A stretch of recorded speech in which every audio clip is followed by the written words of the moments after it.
ಐತಿಹಾಸಿಕ ಲಕ್ಕುಂಡಿ ಸ್ಥಳದಲ್ಲಿ ಉತ್ಖನನ ನಡೀತಾ ಇದೆ. ಸುಮಾರು 9 ದಿನಗಳಿಂದ ಈ ಒಂದು ಸ್ಥಳಕ್ಕೆ ಈಗ ಶಾಸನ ತಜ್ಞರಾಗಿರುವಂತಹ ಹನುಮಾಕ್ಷಿ ಗೋಗಿ ಅವರಿದ್ದಾರೆ.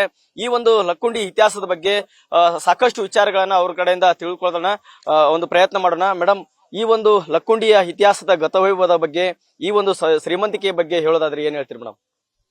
ಲಕ್ಕುಂಡಿ ನಮಗೆ ತಿಳಿದಿರೋ ಮಟ್ಟಿಗೆ ಪ್ರಾಗೈತಿಹಾಸಿಕ ಕಾಲದಿಂದಲೂ ಕೂಡ ಲಕ್ಕುಂಡಿಯ ಬಗ್ಗೆ ಸಾಕಷ್ಟು ಇಲ್ಲಿ ವಿವರಗಳು ಸಿಕ್ಕಿವೆ. ಅದರ ಜೊತೆಗೆ ಐತಿಹಾಸಿಕವಾಗಿ ಹೇಳೋದಾಗಿದ್ರೆ ಇಲ್ಲಿ ರಾಷ್ಟ್ರಕೂಟರು ಆಳಿದ್ದಾರೆ, ಕಲ್ಯಾಣ ಚಾಲುಕ್ಯರು, ಕಳಚೂರಿಯರು, ಯಾದವರು, ಹೊಯ್ಸಳ ವೀರಬಲ್ಲಾಳ ಮಾತ್ರ, ಜೊತೆಗೆ ವಿಜಯನಗರದ ಅರಸರು ಕೂಡ ಇಲ್ಲಿ ಬಂದು ದಾನ ದತ್ತಿಗಳನ್ನ ಕೊಟ್ಟಂತಹ ಉದಾಹರಣೆಗಳು ಸಾಕಷ್ಟಿವೆ. ಇಲ್ಲಿರ್ತಕ್ಕಂತಹ ದೇವಾಲಯಗಳನ್ನ ಕಟ್ಟಿಸಿದ್ದು ಕೂಡ ಇದೇ ಅವಧಿಯೊಳಗೆ 11-12ನೇ ಶತಮಾನಗಳಲ್ಲಿ. ಹಾಗಾಗಿ 11-12ನೇ ಶತಮಾನಗಳಲ್ಲಿ ಇದು ಸಂಪದ್ಭರಿತವಾದಂತಹ ನಾಡಾಗಿತ್ತು. ಸುಖ ಶಾಂತಿ ನೆಮ್ಮದಿಗಳು ಇಲ್ಲಿ ನೆಲೆಸಿದ್ವು. ಎಲ್ಲಿ ಸುಖ ಶಾಂತಿ ನೆಮ್ಮದಿಗಳು ಇರ್ತವೆಯೋ ಅಲ್ಲೆಲ್ಲ ಸಮೃದ್ಧಿ ಅನ್ನೋದು ಇದ್ದೇ ಇರ್ತದೆ. ಕೃಷಿಯ ದೃಷ್ಟಿಯಿಂದ ನೋಡಿದಾಗ ಕೂಡ ನೀರಾವರಿ ಇತ್ಯಾದಿಗಳು, ಕೆರೆ ಬಾವಿ ಇವೆಲ್ಲವುಗಳನ್ನ ಕಟ್ಟಿಸಿರುವಂತಹ ಉದಾಹರಣೆಗಳು ಕೂಡ ಸಾಕಷ್ಟು ನಮಗೆ ಇತಿಹಾಸದಲ್ಲಿ ಶಾಸನದಲ್ಲಿ ಸಿಗುತ್ತವೆ. ಹಾಗಾಗಿ ಇದೊಂದು ಸಂಪದ್ಭರಿತವಾದಂತಹ ನಾಡಾಗಿತ್ತು ಅನ್ನೋದು ಸುಸ್ಪಷ್ಟ. ಎಲ್ಲಿವರೆಗೂ ಅಂತಂದ್ರೆ ವಿಜಯನಗರದ ಹಾಳಾಗುವವರೆಗೆ ಸುಮಾರು 1565ರವರೆಗೆ ತುಂಬಾ ಸುಭಿಕ್ಷದಿಂದ ಕೂಡಿದಂತಹ ನಾಡು ಈ ಪರಿಸರ, ಲಕ್ಕುಂಡಿಯ ಪರಿಸರ. ಅಂದ್ರೆ ವಿಜಯನಗರ ಸಾಮ್ರಾಜ್ಯದ ಅವಧಿ ಒಳಗ, ಅವರ ಆಳ್ವಿಕೆಯ ಅವಧಿ ಒಳಗ ಇಲ್ಲಿ ಶೇರುಗಳಿಂದ ಮುತ್ತು ರತ್ನಗಳನ್ನ ಅಳಿತಾ ಇದ್ರು ಅಂತ ಹೇಳ್ತಾರೆ, ಇತಿಹಾಸದಲ್ಲಿ ದಾಖಲೆ ಇದೆಯಲ್ಲ, ನಿಜಾನ ಅದು? ವಿಜಯನಗರದ ಅರಸರ ಕಾಲಕ್ಕೆ ಮುತ್ತು ರತ್ನಗಳನ್ನ ಬಳ್ಳದಿಂದ ಅಳೆದು ಮಾರಿದವರು ಅಂತ ಹೇಳುವಂತಹದ್ದು ಕವಿಗಳ ಒಂದು ಸೂಚನೆ.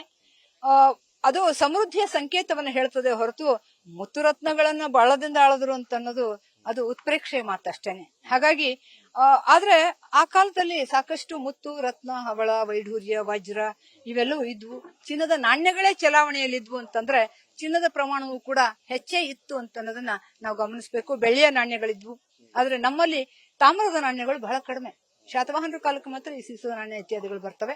ಅದನ್ನು ಬಿಟ್ರೆ ಈ ಮೊಹಮ್ಮದ್ ಬಿನ್ ತಗಲಕನ ಕಾಲದಲ್ಲಿ ಮಾತ್ರ ಚರ್ಮದ ನಾಣ್ಯಗಳಿದ್ವು ಅಂತ ಹೇಳ್ತಾರೆ. ಆದ್ರೆ ನಮ್ಮ ಭಾಗದಲ್ಲಿ ಬಂಗಾರ ಮತ್ತು ಬೆಳ್ಳಿಯ ನಾಣ್ಯಗಳೇ ಹೆಚ್ಚು ಪ್ರಚಲಿತವಾಗಿದ್ವು. ಅದು ಇಲ್ಲಿಯ ಸಮೃದ್ಧತೆಯನ್ನ ಸೂಚಿಸುತ್ತದೆ. ಈಗ ಇನ್ನೊಂದು, ಎಲ್ಲಿ ಸಾಕಷ್ಟು ದೇವಾಲಯಗಳು ಅಂದ್ರೆ ಈ ಲಕ್ಕುಂಡಿ ಭಾಗ 101 ದೇವಸ್ಥಾನ, 101 ಬಾವಿಗಳಿದ್ವು. ಅಂದ್ರೆ ಎಲ್ಲಿ ದೇವಸ್ಥಾನಗಳು ಜಾಸ್ತಿ ಇರ್ತಾವ ಅಲ್ಲಿ ಶ್ರೀಮಂತಿಕೆ ಜಾಸ್ತಿ ಇತ್ತು ಅನ್ನುವಂತ ಮಾತು ಮೇಡಮ್. ನಮ್ಮ ಭಾರತೀಯರದ್ದು ಧರ್ಮ ಮೂಲವಾದಂತಹ ಒಂದು ಸಂಸ್ಕೃತಿ. ಪ್ರತಿಯೊಂದು ಕೂಡ ಧರ್ಮದಿಂದಲೇ ನಾವು ಹೋಗ್ತೇವೆ.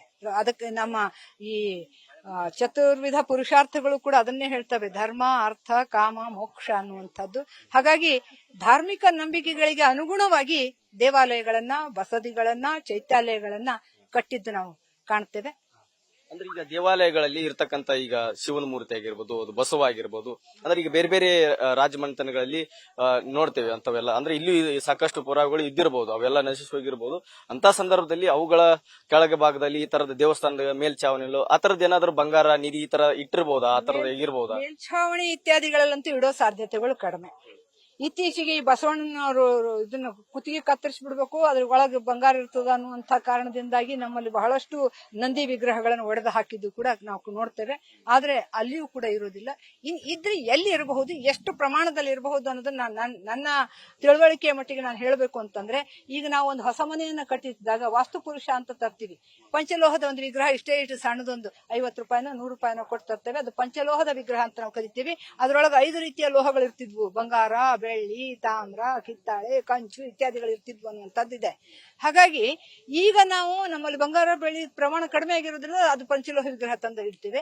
ಹಿಂದಿನ ಕಾಲದೊಳಗೆ ಬಹುಶಃ ಶ್ರೀಮಂತಿಕೆ ಇಲ್ಲಿ ಜಾಸ್ತಿ ಇದ್ದಿದ್ರಿಂದಾಗಿ ಈ ದೇವರನ್ನ ಪ್ರತಿಷ್ಠಾಪನೆ ಮಾಡುವ ಸಂದರ್ಭದೊಳಗೆ ಇಡ್ತಿರ್ಬಹುದು. ಒಂದು ಅರ್ಧ ತೊಲೆನೋ 1 ತೊಲೆನೋ ಬಂಗಾರ, 1 ತೊಲೆ 2 ತೊಲೆ ಬೆಳ್ಳಿ ಅಷ್ಟೇ ಹಾಕಿರ್ಬೋದೇ ಹೊರತು ಮಹಾ ದೊಡ್ಡ ನಿಧಿಯನ್ನ ಗರ್ಭಗುಡಿಯೊಳಗೆ ಇಡ್ತಾರೆ, ಹುಗಿದಿಡ್ತಾರೆ, ಮ್ಯಾಲ ದೇವರನ್ನ ಕೂಡಿಸ್ತಾರೆ ಅನ್ನೋದು ಸುಳ್ಳು. ಇತಿಹಾಸಕಾರರು ಹೊಗಳುವಂಗ ಇದನ್ನ ಇತಿಹಾಸ ಹೇಳುವಂಗ ಅಂದ್ರೆ ಶ್ರೀಮಂತಿಕೆ ಬಹಳ ಇತ್ತು, ಇಲ್ಲಿ ಸಾಕಷ್ಟು ನಿಧಿ ಸಂಪತ್ತು ಇತ್ತು, ಈ ತರದ್ದೆಲ್ಲ ಹೇಳ್ತಾ ಇದಾರೆ. ಅದರಲ್ಲಿ ಪ್ರಮುಖವಾಗಿ ಇತ್ತೀಚಿನ ಈ ಘಟನೆ ನಡೆದಾಗಿಂತ ಅಂದ್ರೆ ಉತ್ಖನನ ಏನು ನಿಧಿ ಸಿಕ್ತು ಈ ಊರಲ್ಲಿ, ಆ ನಿಧಿ ಸಿಕ್ಕ ನಂತರ ಅಂದ್ರೆ ಈ ಗತಭಾವವನ್ನ ವಿವರಣೆ ಮಾಡೋದಕ್ಕೂ ಅಂದ್ರೆ ಇತಿಹಾಸ ದಾಖಲೆ ಇರೋದಕ್ಕೂ ಈ ಇವತ್ತಿನ ಘಟನೆ ಇರೋದಕ್ಕೂ ನಡೆಯೋದಕ್ಕೂ ಏನಾದ್ರು ಅವಿನಾಭಾವ ಸಂಬಂಧ ಇರ್ಬೋದಲ್ಲ ಅಂತ. ಅವಿನಾಭಾವ ಸಂಬಂಧ ಅಂತ ನಾನು ಹೇಳಲಾರೆ, ಇದು ಕಾಕತಾಳೀಯ ಅಷ್ಟೇನೆ. ಈ ಉತ್ಖನನ ಮಾಡಬೇಕು, ಇತಿಹಾಸ ಮತ್ತು ಸಂಸ್ಕೃತಿ ಪರಂಪರೆಗಳನ್ನ ಹೊರಗೆ ತರಬೇಕು ಅನ್ನುವಂಥದ್ದು ಸನ್ಮಾನ್ಯ ಸಚಿವರಾದಂತಹ ಎಚ್ ಕೆ ಪಾಟೀಲ್ ಸಾಹೇಬರಿಗಿತ್ತು. ಹಾಗಾಗಿ ಅವರು ಈ ಭಾಗದೊಳಗಿನ ದೇವಾಲಯಗಳನ್ನ ಅವುಗಳ ಜೀರ್ಣೋದ್ಧಾರ ಮಾಡಿಸೋದಾಗ್ಲಿ, ಅವುಗಳ ಬಗ್ಗೆ ಈ ಶಾಸನಗಳ ಬಗ್ಗೆ ಕೃತಿಗಳನ್ನ ಅವರು ಪ್ರೋತ್ಸಾಹವನ್ನು ಕೊಡ್ತಿದ್ರು ಬರೆಯೋದಕ್ಕೆ ಇತ್ಯಾದಿಗಳಿಗೆ. ಹಾಗಾಗಿ ಅವರಿಗೂ ಕೂಡ ಈ ಒಂದು 3-4 ವರ್ಷಗಳ ಹಿಂದೆನೆ ನಾನು ಮೌಖಿಕವಾಗಿ ಹೇಳಿದ್ದೆ. ಈ 2.5 ವರ್ಷದ ಹಿಂದೆ ಅವರಿಗೆ ನಾನು ಲಿಖಿತವಾಗಿ ಕೊಟ್ಟೆ. ಲಕ್ಕುಂಡಿ ತುಂಬಾ ಸುಪ್ರಸಿದ್ಧವಾದಂತಹ ಒಂದು ಸ್ಥಾನ. ಇದು ಜಾಗತಿಕ ತಾಣವಾಗುವಷ್ಟರ ಮಟ್ಟಿಗೆ ಒಂದು ಒಳ್ಳೆ ಇತಿಹಾಸ ಇದಕ್ಕಿದೆ.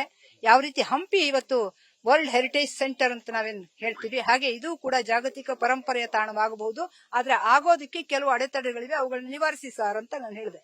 ಏನು ಅಂತಂದ್ರೆ, ಈ ಊರಿನ ಮೇಲೇನೆ ಅಂದ್ರೆ ದೇವಾಲಯಗಳ ಮೇಲೇನೆ ಬಹಳಷ್ಟು ಊರಿನ ಭಾಗಗಳಿವೆ ಮತ್ತು ನೆಲದೊಳಗೆ ಬಹಳಷ್ಟು ದೇವಾಲಯಗಳು ಇವತ್ತು ಹೋಗುದು ಹೋಗಿವೆ.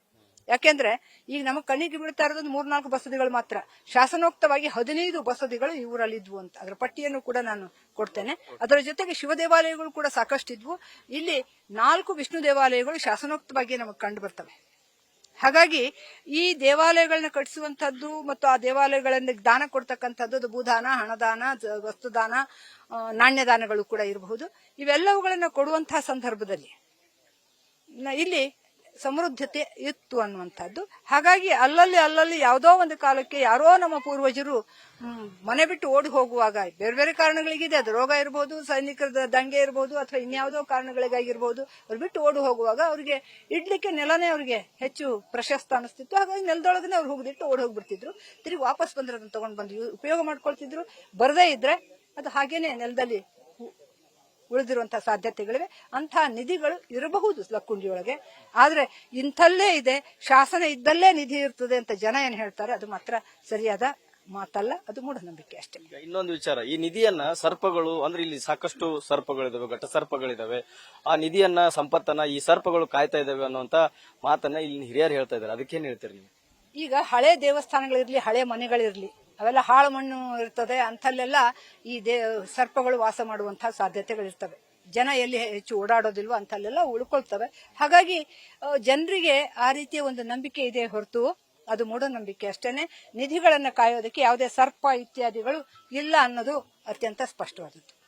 ಇದಿಷ್ಟು ಏನು ಇತಿಹಾಸ ತಜ್ಞರಾಗಿರುವಂತಹ ಹನುಮಾಕ್ಷಿ ಗೋಗಿ ಅವರ ಮಾತು. ಅಂದ್ರೆ ಸಾಕಷ್ಟು ಇಲ್ಲಿ ಸಂಪತ್ತಿರಬಹುದು, ನಿಧಿ ಇರಬಹುದು, ಆದ್ರೆ ಸರ್ಪಗಳು ಅವನ್ನ ಕಾಯ್ತವೆ ಅನ್ನೋದು ಅಷ್ಟರ ಮಟ್ಟಿಗೆ ಅಂದ್ರೆ ವೈಜ್ಞಾನಿಕವಾಗಿ ಸರಿ ಇಲ್ಲ ಅನ್ನುವಂತ ಮಾತನ್ನ ಹೇಳ್ತಾ ಇದ್ದಾರೆ. Suresh Kadlimitti, news first, Gadag.